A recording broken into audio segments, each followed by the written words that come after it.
கோமின்டாங்கும் ஷியாங்கே ஷேக்கும்.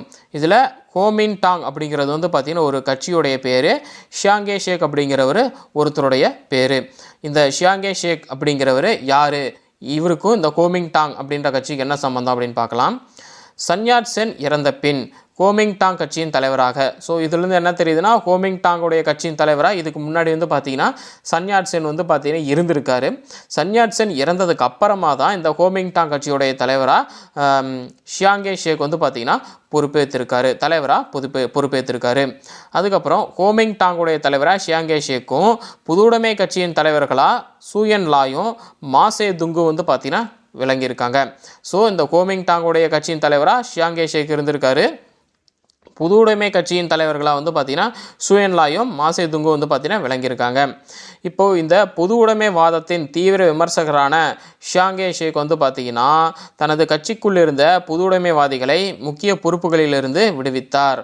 அதாவது என்னென்னா, ஒரு மனுஷனுக்கு அந்த குரூப்புக்குள்ளே இருக்கிற இன்னொருத்தருடைய கருத்து வந்து பிடிக்கல அப்படின்னா இவங்களை எப்படி இந்த இடத்துல இருந்து வெளியேற்றுறது அப்படின்னு தான் நினைப்பாங்க. அந்த மாதிரி தான் இந்த ஷியாங்கே ஷேக்கு வந்து பார்த்திங்கன்னா பொது உடைமைவாதத்தோடைய கருத்துக்கள்லாம் பிடிக்காமல் பொது உடைமைவாதத்தோடைய தீவிர விமர்சகரான ஷியாங்கே ஷேக்குன்னு அதனால தான் சொல்கிறாங்க. இவர் அவருடைய கட்சிக்குள்ளால் இருந்த இந்த பொது உடைமைவாதிகள் இருக்காங்க இல்லைங்களா, அவங்க எல்லாத்தையும் முக்கிய பொறுப்புகளில் இருந்து விடுவிச்சிட்டாரு. அவங்களுடைய கருத்து பிடிக்கல, இருந்தாலும் அவங்கள வந்து பார்த்திங்கன்னா அந்த கட்சியோடைய ஒரு பொறுப்பில் உட்கார வச்சுருக்காங்க. அப்போ தலைவராக இருக்க இவர் என்ன பண்ணுவார், நம்ம சொல்கிறத இவங்க கேட்கவே மாட்டேங்கிறாங்களே, எதிர்த்து பேசிகிட்டு இருக்காங்களே அப்படின்னு சொல்லிவிட்டு முக்கிய பொறுப்பில் இருந்து அவங்க எல்லாத்தையும் வந்து பார்த்திங்கன்னா இந்த ஷியாங்கே ஷேக் வந்து பார்த்திங்கன்னா விலக்கி வச்சுட்டாரு. பொதுவுடைமைவாதிகளின் செல்வாக்கோ பெருகத் தொடங்கி அவர்கள் தொழிலாளர்களையும் விவசாயிகளையும் தங்கள் இராணுவத்தில் பெருமளவில் சேர்க்கும் நிலை ஏற்பட்டது.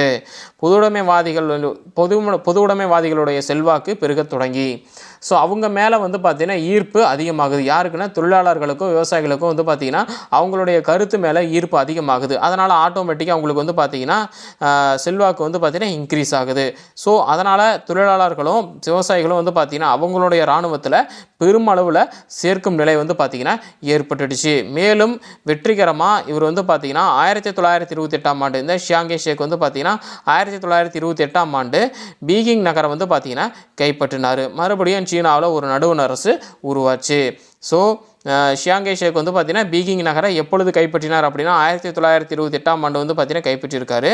ஸோ அதனால் வந்து பார்த்திங்கன்னா மறுபடியும் சீனா ஒரு நடுவண் அரசாக உருவாக்குது.